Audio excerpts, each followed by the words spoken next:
Imagine finding your great-grandfather's diary, but instead of family stories, it reveals lost cities, betrayal, and secrets buried by the British Empire. That's exactly what happened with this Victorian explorer's journal. And the truth? It's hidden in 5 forgotten books. During the 19th century, the world was still a map full of blanks, uncharted territories, unnamed rivers, and cultures unknown to the West.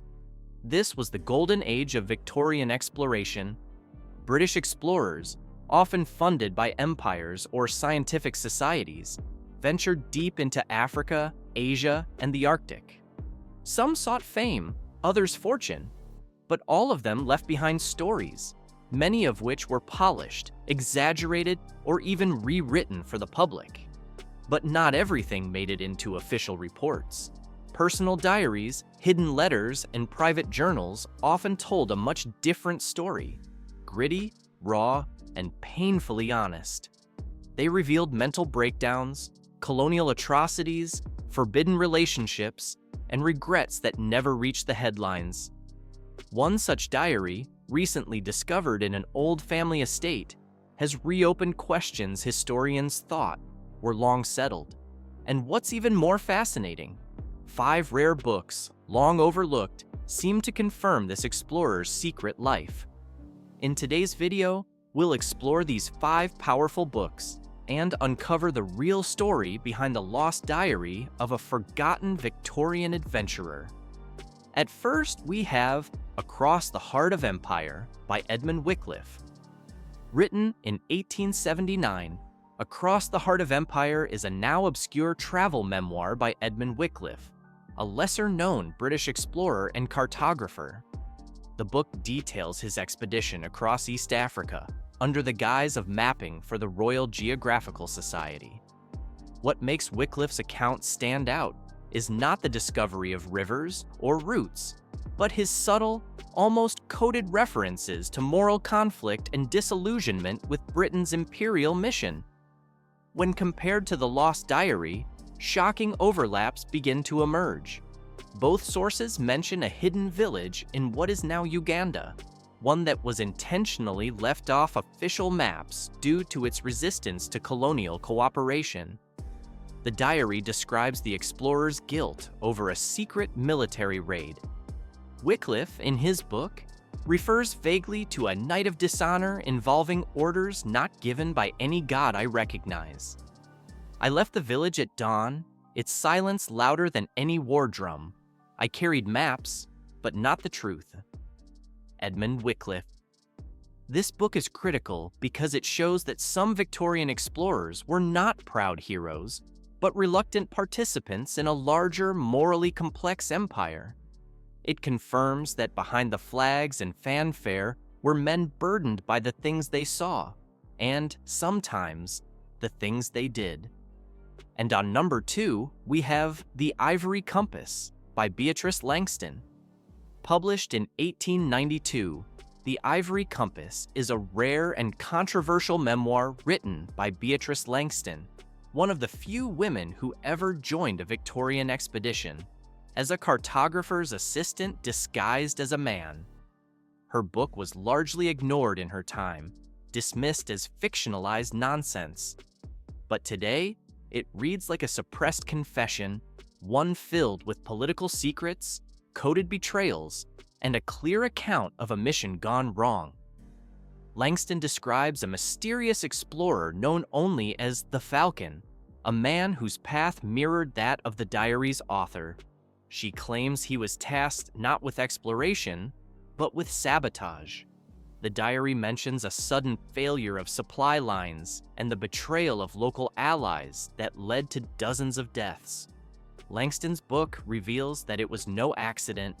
Someone had deliberately misled tribal leaders to provoke violence, an act orchestrated by British officials to justify taking control of the region. He burned the maps before we ever left the coast. He already knew the outcome. They all did. We were just writing the script. Beatrice Langston. This book matters because it exposes the political manipulation beneath so-called scientific missions. It confirms what the diary dared to suggest. Some explorers were pawns in a larger imperial game, and some knew it. At number 3, we have The Silence Beyond the Trees by Dr. Alaric Hensley. Published privately in 1903 and buried in academic obscurity for decades, The Silence Beyond the Trees is not a travelogue, but a psychological case study. Dr. Alaric Hensley was a British physician assigned to several expeditions to monitor the health of explorers during their journeys. What he ended up documenting, however, was not malaria or heat stroke, but the slow unraveling of minds pushed to their limits by isolation, guilt, and the unbearable weight of empire.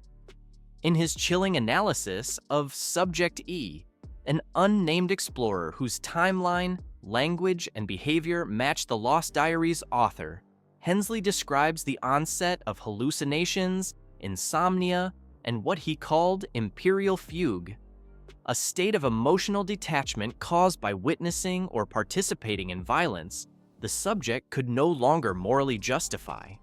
The diary confirms this descent. One entry reads, "They gave me medals for things I can't speak about." The silence isn't peace, it's punishment. Hensley writes, "What disturbed me most was not his rage or despair, but his calm, as if the madness had settled into something permanent." This book is significant because it breaks the myth of the noble, fearless explorer. It reveals a hidden truth. Many of these men were haunted not by the unknown lands they mapped, but by what they did in the name of empire and what they could never forget. At number 4, Empire of Smoke by Sir Nathaniel Harrogate. Originally intended as a triumphant chronicle of British colonial expansion, Empire of Smoke became one of the most controversial publications of its time. Written by Sir Nathaniel Harrogate, a decorated officer and explorer, the book was abruptly pulled from shelves just weeks after its release. The official reason? Political instability and sensitive content. The real reason? Harrogate had written too much truth. Only a few unedited copies survive, and they reveal a very different story from the patriotic version later reprinted by the Crown. The original edition describes brutal massacres, strategic famine, and coordinated resource theft, hidden behind the veil of civilization. One chapter, titled "The Orders That Changed Us," describes an anonymous officer who refused to carry out a scorched earth directive in a remote East African region. The Lost Diary reveals nearly the same incident, except this time from the first-person view of the man who refused. His remorse over leaving innocent villages vulnerable, his battle with his commanding officers, and his eventual exile from the mission match Harrogate's suppressed account. "I warned them the smoke would rise too high. They said no one would see it, but I did. Every night, I see it." Original edition, Empire of Smoke. This book matters because it was erased to protect the Empire's image. It shows how truth was deliberately buried, and how the diary brings it roaring back to the surface. At number 5, we have The Ghosts of Empire, Rethinking Victorian Exploration by Dr. Lila Menon. Published over a century after the Victorian era ended, The Ghosts of Empire is a groundbreaking academic work by historian Dr. Lila Menon. Unlike earlier glorified biographies or censored narratives, this book questions the very foundation of British exploration. Drawing from newly uncovered letters, court records, and yes, personal diaries, Dr. Menon reevaluates the legacy of explorers not as brave pioneers, but as agents of systemic exploitation. One chapter, The Vanishing Man, focuses on an unnamed explorer whose unpublished diary was recently acquired by a private archive. This very diary, Manon connects dots between various obscure sources and reconstructs a chilling alternative account of the expedition. Her analysis confirms many of the diary's confessions, from secret operations to mental decline, and most notably, a crisis of conscience that led the explorer to vanish from public life. He didn't die on the trail, he died in history, buried by the silence of an empire that couldn't afford to remember him. Dr. Lila Manon. This book matters because it marks a shift. It shows how our understanding of history evolves with time, evidence, and courage. What was once dismissed as madness or failure is now seen as resistance. And thanks to this modern lens, the explorer's lost diary isn't just a personal confession, it's a historical reckoning. Taken together, these 5 books form a mosaic of truth, a truth long buried beneath patriotic myths, imperial pride, and sanitized textbooks. Each book, in its own way, echoes the voice of the lost diary. From Wycliffe's conflicted conscience to Langston's exposure of betrayal, from Dr. Hensley's haunting observations to Harrowgate's censored confessions, and finally, to Dr. Menon's fearless modern reinterpretation, they all point to one thing.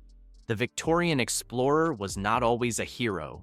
Sometimes he was a witness, sometimes a tool, sometimes a victim of the very system he served. This diary, once dismissed as irrelevant or even fabricated, now stands as a crucial missing piece in the puzzle of colonial history.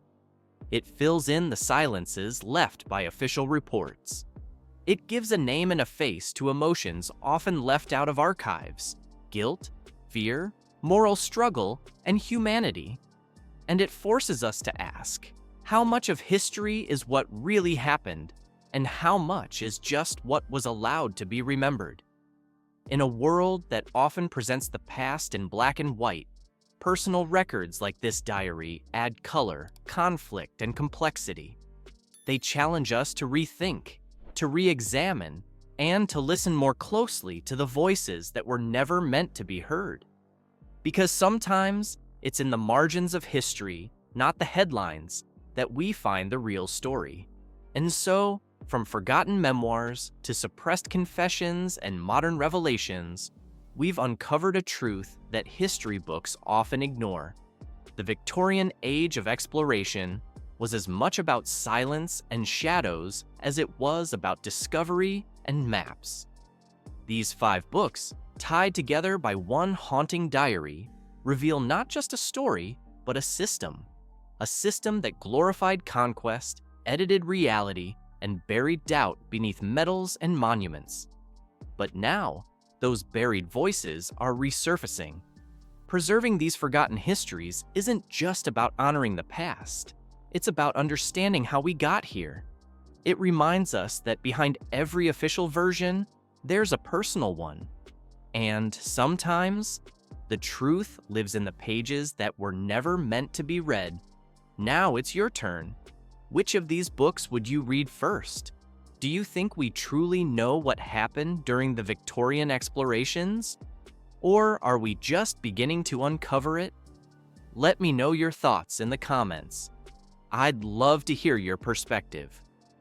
If this journey into lost history intrigued you, don't forget to like, subscribe, and hit the bell icon for more deep dives into the untold chapters of the past.